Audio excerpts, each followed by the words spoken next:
पुणे जिल्ह्यातील दौंडचे राष्ट्रवादी नगराध्यक्ष प्रेमसुख कटारिया यांच्या विरोधात बलात्काराचा गुन्हा दाखल करण्यात आलाय। कटारियांचे 18 वर्षांपासून एका महिलेशी अनैतिक संबंध होते।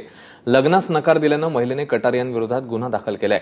दरम्यान प्रेमसुख कटारिया फरार असल्याची माहिती मिळतेय। प्रेमसुख कटारियांचे राजकीय संबंध असल्याने पोलीस त्यांच्या विरोधात तक्रार नोंदवून घेण्यासाठी तयार नव्हते। मात्र पीडित महिलेने कटारिया आणि पोलिसांविरोधात धरणं आंदोलन केलं आणि पोलिसांना तक्रार नोंदवून घेण्यास भाग पाडल्याचं या महिलेने म्हटलंय। गेली 18 वर्षापासून माझा छळ केलेला आहे, माझ्यावर रेप केलेली आहे आणि त्याच्यातून मला ते दोन्ही मुलं झालेली आहे आणि त्यांना सविस्तर त्यांनी त्यांचं बाप म्हणून नाव लावावं।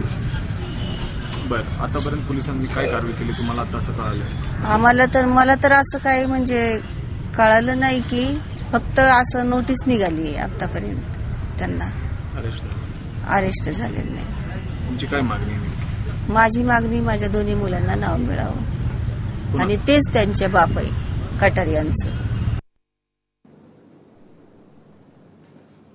तक्रारीनुसार गेल्या 18 वर्षापासून त्यांचे कटारिया यांच्यासोबत संबंध होते आणि ते संबंध होते त्यांच्यासोबत ते जबरदस्ती बलात्कार करत होते असं ती सांगते। त्याच्यातनं त्यांना अपत्य पण झालेली आहे आणि